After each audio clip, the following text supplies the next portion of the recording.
अस्सलामुअलैकुम friends and welcome to Ramzan day 12। तो अभी मैं सहरी की तैयारी कर रही हूँ। तो आज जो है मैं गोश्त बना रही हूँ। उसके लिए मैंने उसके अंदर डाले हैं प्याज, थोड़े से टमाटर डाले हैं। उसके बाद जिसके अंदर जो है थोड़े से स्पाइसेस डाले हैं, जिसमें नमक है, सुरख मिर्चें हैं, उसके बाद धनिया पाउडर है, ज़ीरा पाउडर है, हल्दी है।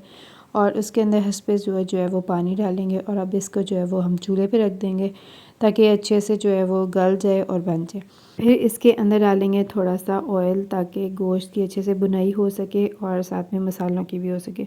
अब इसकी थोड़ी देर जो है वो भुनाई करेंगे। गोश्त जो है तकरीबन ज़्यादातर गल गया हुआ है, बस अब थोड़ा सा रह गया। उसके अंदर मैंने थोड़ा सा पानी डाला था, फिर इसको थोड़ी देर पकाया तो गोश्त जो है तकरीबन सारा गल गया हुआ था और मसाला भी रेडी है। तो अब हम इसका चूल्हा बंद करते हैं और इसको हम इंशाल्लाह सहरी में खाएंगे।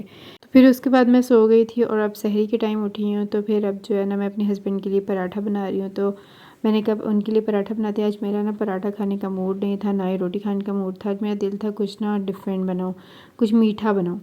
तो फिर मैंने सोचा कि आज ना मैं बड़ा सोचा क्या बनाऊँ, क्या बताऊँ, क्या बनाऊँ। फिर मुझे याद आया कि मेरे पास ब्रेड भी पड़ी हुई है, दूध भी है, अंडे भी हैं, तो फ्रेंच टोस्ट बनाते हैं। तो फिर मैंने हस्बैंड के लिए जो है ना ये पराठा बनाया और अपने लिए जो है ना वो मैंने फिर फ्रेंच टोस्ट बना लिए। तब ये उनको पराठा और सालन देते हैं। सालन भी गर्म था, अब ये पराठा भी जो है बन गया। तो अब उनको मैं देती हूँ कि आप सहरी करो, मैं अपने लिए जो है ना वो फ्रेंच टोस्ट बना लूँ।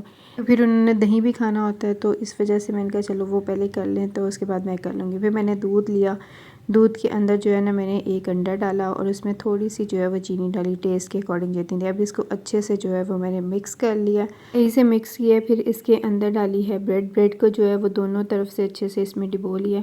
फिर उसके बाद साथ ही जो है ना मैंने तवे पे थोड़ा सा ऑयल डाला है। ऑयल डालने के बाद जो है ना अब इसको फ्राई करते हैं। तो तवा जो था ना मुझे लग रहा था गर्म है, मगर ये इतना ज़्यादा गर्म नहीं था, बट खैर मैंने गुजारा लाइक कर लिया। और अब इसको जो है इसके ऊपर डालते हैं और फिर जी थोड़ी सी मैंने इसकी स्पेस बनाई, तो अब दूसरा जो है ना वो भी इसके ऊपर रखते हैं ये। और अब इसको ना अच्छे से जो है वो पकाते हैं थोड़ी देर, ताकि इसकी साइड जो है ना वो थोड़ी गोल्डन हो जाए। तो जब इसकी साइड गोल्डन हो जाएगी फिर हम इसको जो है वो पलटेंगे। तो मैंने इसके अंदर थोड़ा सा ही ऑयल डाला था, तो मुझे लग रहा था थोड़ा ऑयल कम है, तो फिर मैंने इसके ऊपर जो है थोड़ा सा मज़ीद ऑयल डाला। और जब हमने ये पलटे हैं थोड़े थोड़े जो है वो गोल्डन हो गए थे, तो साथ ही स्पेस थी, तो मैंने कहा इसके ऊपर ना एक और भी जो है वो भी रख देते हैं। तो एट अ टाइम 3 बना लेते हैं ताकि जो है टाइम कम लगेगा। तो फिर जब ये सारे जो है अच्छे से गोल्डन हो जाएंगे तो फिर हम उसको उतार लेंगे। पहले ये जो पहले वाले 2 थे ये हो गए थे, ये भी इसको थोड़ा टाइम था, तो फिर इसको पकाया मैंने थोड़ी देर। तो अब ये जी मेरे फ्रेंच टोस्ट रेडी हैं। तो अब सहरी में जो है मैं ये खाती हूँ। फिर उसके बाद जी मैंने पढ़ी नमाज़, क्योंकि सहरी ख़त्म हो गई थी। फिर उसके बाद मैंने कहा चलो धो लेते हैं बर्तन। तो ये कुछ बर्तन जो थे ना वो इफ्तारी के पड़े हुए थे, कुछ जो थे ना वो अभी के थे। तो मैंने कहा सारों को एक साथ ही इकट्ठे धो देते हैं। तो अब ये सारों को जो है मैं धोऊंगी। फिर उसके बाद जी अब मैं सो जाऊंगी आज। क्यों? क्योंकि मुझे जो है ना कपड़े प्रेस नहीं करने, क्योंकि हस्बैंड ने ऑफिस नहीं जाना था, वीकेंड है। तो वीकेंड में जो है वो फिर मैं कपड़े प्रेस नहीं करती, अब संडे को करूँगी इंशाल्लाह। तो आज का दिन जो है वो मेरा सुकून का। और मैं सुबह भी लेट उठूँगी क्योंकि काम वाली ने भी नहीं आना, वरना वो आती हैं जल्दी और मुझे जगा देती हैं। तो फिर मैं सो के उठी। तो आज हमारा प्रोग्राम था अम्मी की तरफ जाने का और साथ में जो है वो कब्रिस्तान जाने का। तो आज हम लोगों ने सोचा जाते हैं बाइक पे। काफ़ी दिन हो गया बाइक को यूज़ नहीं किया हुआ था, तो हस्बैंड ने जो है वो सर्विस वगैरह इसकी करवा ली हुई थी। तो अब वो कहते हैं एक दफ़ा ना इसकी हवा चेक कर लेते हैं। तो अब इनसे जो है वो हवा चेक करवाई दोनों टायर्स की। तो जहाँ पे कम थी उन्होंने फ़िल कर दी। अच्छा, आज मौसम जो था ना वो अच्छा था, ना इतनी गर्मी थी ना इतनी मतलब सर्दी थी, मतलब दरमियाना मौसम था। इतनी धूप और गर्मी फ़ील नहीं हो रही थी। आहिस्ता आहिस्ता जो है ना गर्मी आ रही है, मतलब उसकी आमद आ गई है। तो पहले हम लोगों ने सोचा कि पहले हम लोग चलते हैं कब्रिस्तान और उसके बाद जो है ना फिर अम्मी के घर जाएंगे। तो अभी हम लोग ये यहाँ पे पहुँच गए हैं। ये कब्रिस्तान के बाहर मस्जिद है, जामा मस्जिद। पहले यहाँ पे अब्बू से मिल लेंगे, उसके बाद जो है ना घर जाएंगे अम्मी के पास। तो यहाँ पे जो है ना काफ़ी ज़्यादा रश था, मतलब लोग अपने प्यारों से मिलने आए हुए थे। कुछ लोग जो है वो बाइक पे थे, गाड़ियों पे थे, मतलब काफ़ी ज़्यादा रश था यहाँ पे। बहुत सारे लोग जो थे ना वो आए हुए थे अपने प्यारों से मिलने, क्योंकि वीकेंड पे हर कोई आता है, जिसके जो है वो सारे पे मिलने आ जाते हैं। जबकि गांव के लोगों का ये कॉन्सेप्ट है कि शहर वाले लोगों के पास ना टाइम नहीं होता और वो अपने प्यारों की कब्रों पे नहीं जाते और हम लोग ही जाते हैं। लेकिन नहीं, यहाँ पे आके देखा तो यहाँ पे बहुत ज़्यादा रश होता है। जब भी आओ ना यहाँ पे रश होता है, लोग जो होते हैं वो आए हुए होते हैं। फिर उसके बाद भाई के घर अब ये पहुँच गए। यहाँ पे बहुत सारे फ्लावर्स लगे हुए थे। भाई जो है वो बाहर ही बैठे हुए थे। साथ वाले घर पे पता नहीं क्या काम शुरू हुआ हुआ था, तो भाई यहाँ पे जो है ना वो वैसे बैठे हुए थे। फिर उसके बाद जी अंदर गई तो आज ना मोहित घर पे था ना मिन्हा घर पे थी, वो गए हुए थे तो मैंने उनको मिस किया। मैंने कहा जब मैं आती थी ना तो मोहित और मिन्हा जो थे ना वो पहले से ही लगे होते थे पुप्पो पुप्पो, तो आज नहीं है दोनों। फिर उसके बाद हम लोग थोड़ी देर अम्मी के पास बैठे। फिर उसके बाद ना ईद के बाद जो है वो शादी थी, तो फिर अम्मी गई थी मेरे कपड़े भी जो है ना वो सही से सेट कर दो। मैंने कहा चलें ठीक है। तो फिर मैंने अम्मी के जो है वो कपड़े निकाले, सर्दियों वाले थोड़े अलग किए, गर्मियों वाले जो थे वो अलग किए, क्योंकि शादी गर्मी में आ रही है। तो मैंने सर्दियों वाले जो कपड़े हैं उनके लिए एक अलग बैग बनाया था, और शादी वाले और गर्मियों वाले जो है ना वो थोड़े अलग रख दिए थे। मैंने कहा तो सर्दियाँ तो अब जा रही हैं, तो सर्दियों के कपड़े जो थे ना फिर मैंने समेट दिए। एक दो ड्रेस जो था ना वो गई थी मैं बाद में रख दूँगी, ये रहने दो, बाहर कहीं जाना ही पड़ जाता है। मैंने कहा चलो ठीक है। बाकी जो थे ना सारे वो मैं समेट आई थी सर्दियों वाले। फिर उसके बाद जी ये बैग में जो है वो शादी वाले कपड़े रख दिए थे, जो लेके जाने थे उन्होंने वो रखे, साथ में उनके जूते वगैरह जो है वो ठीक किए। और फिर उसके बाद जी इसी तरह ही उनके गर्मियों वाले कपड़े अलग किए, सर्दियों वाले अलग किए। फिर इस तरह जी हमारे जाने का टाइम हो गया, तो अब हमने कहा कि अब हम चलते हैं, क्योंकि घर जाके फिर इफ्तारी की भी तैयारी करनी है। तो हमें कहते हैं चलो थोड़ी देर और बैठ जाओ, मगर हमने कहा नहीं, ये बहुत टाइम हो गया, अब हम ना घर चलते हैं। मैं नेक्स्ट टाइम आऊँगी ना, बाकी जो थोड़े बहुत काम रह गए होंगे ना तो वो मैं नेक्स्ट टाइम कर दूँगी। तो मम्मी कहती थी चलो ठीक है। तो फिर उसके बाद जब बाहर आए तो मैंने भाई से पूछा, मैंने कहा ये इस तरह क्यों किया हुआ उन्होंने मट्टी पे? तो वो कह रहा था कि ना जब घास कम होती है ना तो फिर वो इस तरह कर देते हैं, इस वजह से जो है ना घास जो है वो ज़्यादा आती है। मैंने कहा चलें ठीक है। फिर उसके बाद जी अब हम चलते हैं घर। घर जाके अब नमाज़ भी पढ़ेंगे, फिर उसके बाद जी इफ्तारी की तैयारी शुरू कर देंगे आहिस्ता आहिस्ता जो है। फिर इफ्तारी का टाइम नज़दीक आ जाएगा। तो घर जब मैं पहुंच गई थी तो फिर मैंने सबसे पहले जो है ये पकौड़ों का मिक्सचर रेडी कर लिया था, क्योंकि इसको 2-3 घंटे जो है इस तरह रहने देना था, इसलिए मैंने सबसे पहले जो है वो इसको रेडी किया। फिर उसके बाद आज मैंने एक वीडियो देखी थी जिसमें उन्होंने टिक्का राइस बनाए थे, मतलब चिकन टिक्का राइस बनाए थे। तो मैंने सोचा मैं भी ट्राई करती हूँ। उसके लिए उन्होंने लिया था दही, दही में डाला था नमक, थोड़ी सी सुरख मिर्चें डाली थी, उसके बाद उसके अंदर डाली थी थोड़ी सी हल्दी, फिर इसके अंदर इन्होंने डाला था धनिया पाउडर, फिर इसमें डाला था इन्होंने ज़ीरा पाउडर, फिर इसके अंदर ना टिक्का मसाले का जो पैकेट होता है ना वो भी इसके अंदर इन्होंने डाला था, हसबे ज़रूर डाला था। और फिर इसके अंदर उन्होंने लहसुन अदरक का पेस्ट डाला था, साथ में लेमन डाला था, और फिर इसको मिक्स किया था।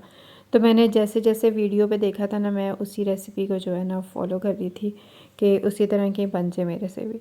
तो फिर ये जी मैंने चिकन लिया था। अब चिकन के ऊपर जो है ये मसाला डालेंगे, ये सारा नहीं डालना, थोड़ा सा जो है वो इसके ऊपर डाल देंगे, थोड़ा सा जो है ना वो हम चावलों के लिए रख देंगे। तो अब इसको इस तरह मिक्स करके ना मैरिनेट करके हम लोग 3 से 4 घंटे इसको मैरिनेट करके फ्रिज में रख देंगे। तो जब ये मैरिनेट हो जाएगा फिर इसके बाद हम इसको कुक करेंगे।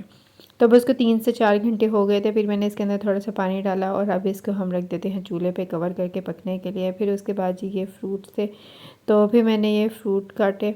तो आजकल मुझे लग रहा है मेरी किस्मत ना खरबूजों पे बड़ी चमकी हुई है। मैं जो भी खरबूजा लेती हूँ ना वो मीठा निकलता है, जबकि ज़्यादातर जब मैं लेती थी ना वो बड़े अजीब से फीके से निकलते थे। फिर मैं उसके ऊपर चीनी डालती थी, फिर उसकी चीनी का जो शीरा था वो उसमें आ जाता था और वो मीठे हो जाते। लेकिन आजकल जो है ना वो कुदरती मीठे निकल रहे हैं, पता नहीं क्यों।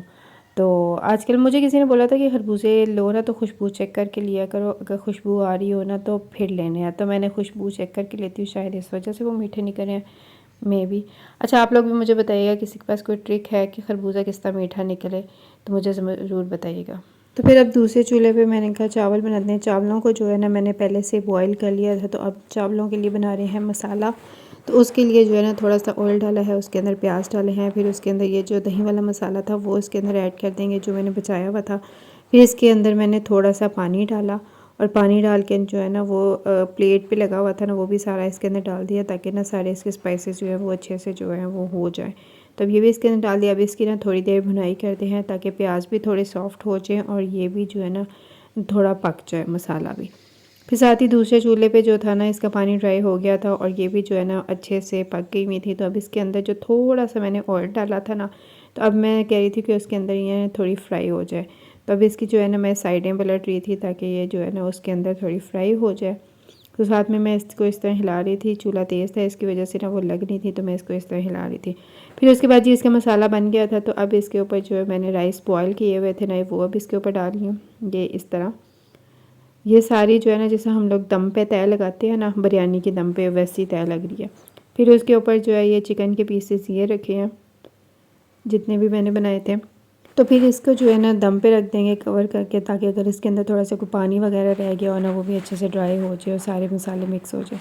फिर साथ ही जो है ना मैंने चूल्हे पे पकोड़े रख दिए थे और ऑयल जो था ना वो बिल्कुल भी गर्म नहीं था, मगर मैंने फिर भी जो है ना इसके अंदर डाल दिया। मैंने कहा कोई बात नहीं, ख़ुद ये गर्म होते जाएंगे, नॉन स्टिक है, इससे कुछ नहीं होता। फिर उसके बाद जी इसको मैंने तकरीबन 8 मिनट दम दिया। उसके बाद जी अब इसको अच्छे से मिक्स कर लेते हैं सारों को, ये चिकन भी और ये जितने भी है ना इन सबको जी अच्छे से अब मिक्स करते हैं, बॉयल चावलों को भी। अच्छा ये मुझे लग रहा था वैसे बनेंगे जैसे ना रेस्टोरेंट में अक्सर लेते हैं ना, वैसे बनेंगे। एंड पे बताऊँगी कि इसका टेस्ट कैसा था। फिर उसके बाद जी ये हमारी इफ्तारी रेडी हो गई है। पकोड़े हैं, उसके बाद फ्रूट चाट है, ये फ्रूट है, उसके बाद ये राइस है। और अल्लाह पाक का लाख लाख शुक्र है, अल्लाह पाक ने इतना कुछ खाने को दिया। अल्लाह पाक का बहुत ज़्यादा करम है, बहुत ज़्यादा शुक्र है इतनी नेमतें दी। तो ये इसका टेस्ट जो था ना वो मुझे मज़े का लग रहा था, मेरे हस्बैंड को भी ये बहुत ही मज़े का लगा, तो उन्होंने जो है ना इस पर फुल ऑन अटैक किया। तो ये थोड़े से अब रह गए मेरे लिए जो उन्होंने बचाए थे। फ्रूट खा के जो है ना फिर मैंने नमाज़ पढ़ी। नमाज़ पढ़ने के बाद मुझे पता चला कि मेरे फ्रेंड रायत की ना आज बर्थडे है, और ये बर्थडे का सारा जो मेन्यू है ना ये उन्होंने मुझे भी दिया था, जिसमें केक है, चाइनीज़ राइस है, चिली चिकन है, उसके बाद नूडल्स हैं, ब्लैक पेपर है, उसके बाद जो है मंचूरियन है। तो ये सब चीज़ें जो है ना वो मुझे भी देख गए थे। और फिर मुझे लग रहा था यार मैंने रायत को विश भी नहीं किया और रायत को ना कुछ मैंने गिफ्ट भी नहीं दिया। मैंने कहा मैं सुबह लेके आऊँगी, सुबह दूँगी। तो अब जी ये मैं पहले केक ट्राई कर रही हूँ। केक जो थे ना दोनों, मिल्क केक ज़्यादा मज़े का था, दूसरे वाला चॉकलेट केक मुझे नहीं पसंद, वो नहीं इतना मज़े का लगा। तो ये ब्लैक पेपर चिकन है, ये भी जो है ना मज़े का था। फिर उसके बाद ये मंचूरियन मैंने ट्राई किया था। मंचूरियन भी जो था ना वो बहुत ही मज़े का था, बहुत टेस्टी था। ब्लैक पेपर में थोड़ा सी मिर्चें थी तो इसलिए मुझे इतना ज़्यादा मज़े का नहीं लगा, जबकि मंचूरियन परफेक्ट था बिल्कुल। फिर उसके बाद ये जी चाइनीज़ राइस भी बड़े मज़े के थे। तो उसके बाद जी ये नूडल्स भी जो थे ना वो बहुत मज़े के थे, बहुत टेस्टी थे। तो ओवरऑल जो थी ना सब चीज़ें बहुत मज़े की थी, बहुत टेस्टी थी। तो फिर अब इसके बाद जी मैं इन पे अटैक करूँगी। तो आज का व्लॉग यहीं तक था। वीडियो अच्छी लगे लाइक करिएगा, चैनल को सब्सक्राइब करिएगा। अल्लाह